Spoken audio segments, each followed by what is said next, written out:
नमस्कार दोस्तों, कैसे हैं आप। पिछले एपिसोड में हमने बात की थी राज कपूर साहब की फिल्म श्री 420 की तेहरान में रिलीज की। आइए कुछ आगे चलते हैं और ईरान में भारतीय सिनेमा की लोकप्रियता को देखते हैं। जैसा कि मैंने पिछली वीडियो में बताया ही था कि श्री 420 1.5 साल चली वहाँ हाफिज सिनेमा हॉल में। इससे आगे बढ़ के संगम 3 साल चली उसी हाफिज सिनेमा हॉल में, और उसकी कहानी भी दिलचस्प है। दरअसल हुआ यूं कि हिंदी फिल्मों के आने से पहले वहाँ इलीट क्लास हॉलीवुड फिल्में देखना पसंद करता था, और हॉलीवुड फिल्में 5-6 दिन लगती थी, उतर जाती थी, क्योंकि इलीट क्लास की पॉपुलेशन ही इतनी थी। हर जगह इलीट क्लास मुट्ठी भर ही तो होता है।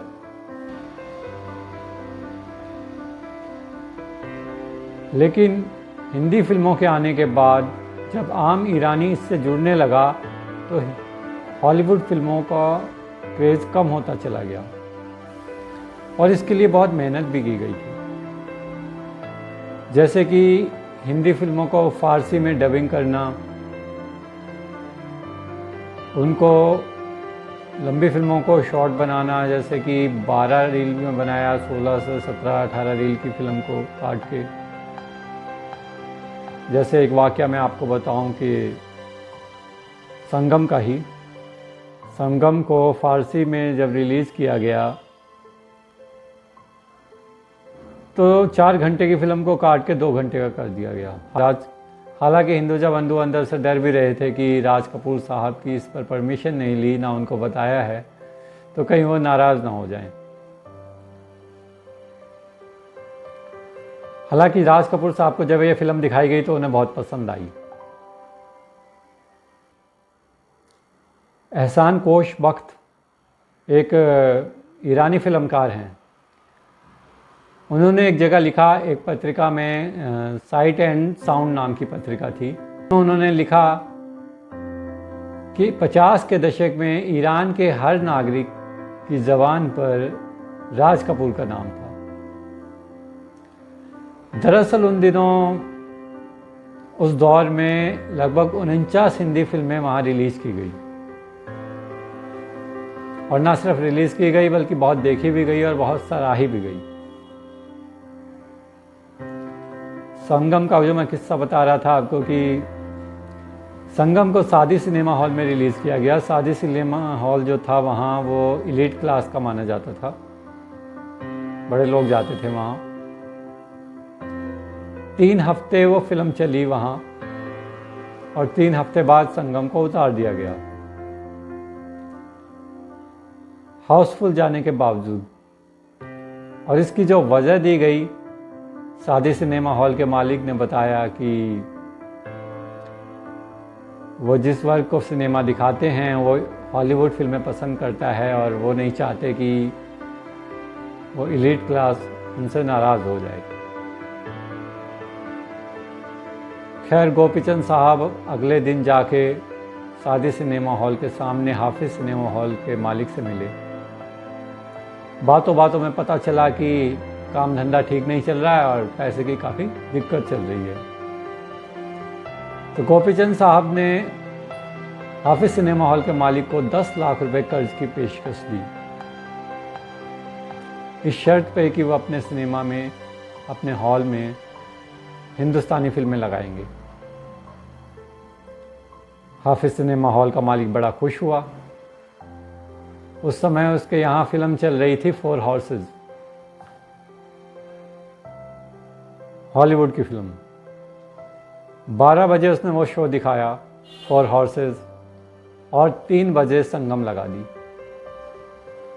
और उस दिन 3 बजे लगी संगम अगले 3 साल तक वहाँ चली। पास के सिनेमा हॉल में मुगल आज़म भी लगी थी।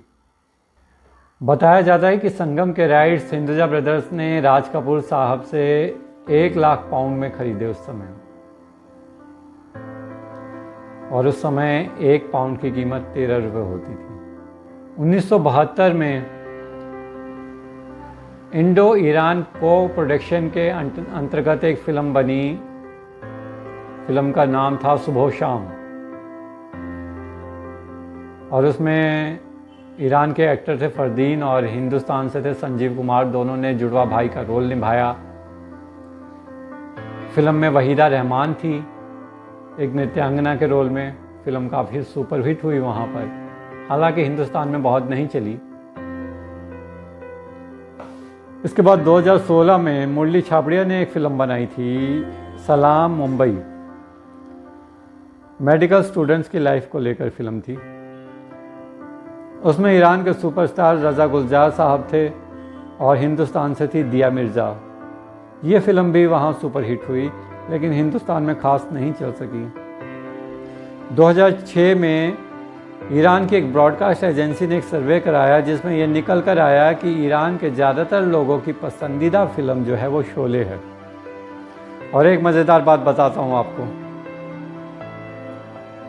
जैसा कि हिंदुस्तान में बॉलीवुड की ज़्यादातर फिल्में शुक्रवार को रिलीज़ होती हैं, ऐसा कोई नियम नहीं है, लेकिन एक रिवाज है कि बॉलीवुड की ज़्यादातर फिल्में शुक्रवार को रिलीज़ होती हैं। ऐसे ही ईरान में उस समय बुधवार को नई फिल्म रिलीज़ होती थी। 2 रुपये टिकट होती थी, हालांकि टिकट तो 50 रुपये भी होती थी अमीर लोगों के लिए। उसमें उनको सैंडविच और कॉफ़ी वगैरह भी सर्व की जाती थी। ये बात है 1978 में इस्लामिक रिवॉल्यूशन से पहले की। उससे पहले वहाँ सिनेमा का काफ़ी रिच कल्चर था, और इसका अंदाज़ा इसी बात से लगाया जा सकता है कि वहाँ पर सिनेमा हॉल्स के नाम भी वहाँ के कलाकारों, कवियों, विचारकों और लेखकों आदि के नाम पर थे, जैसे कि सादी सिनेमा, खयाम सिनेमा, हाफिज सिनेमा आदि वगैरह वगैरह। लेकिन इस्लामिक रिवॉल्यूशंस के बाद सिनेमा का एक तरह से पतन हो गया वहाँ। बल्कि इस्लामिक रिवॉल्यूशंस के शुरुआत में ही 1978 के आसपास एक दर्दनाक घटना वहाँ हुई। रेक्स सिनेमा था एक, वहाँ कट्टरपंथियों के द्वारा आग लगा दी गई और उसमें 400 से अधिक लोगों के जिंदा जल जाने की खबर थी।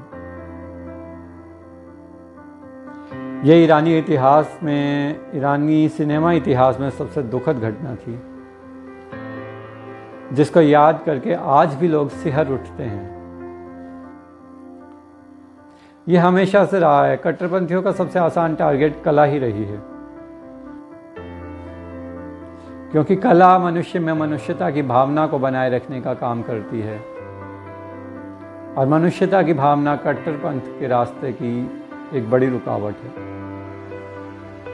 खैर, मिलते हैं फिर एक और किस्से में।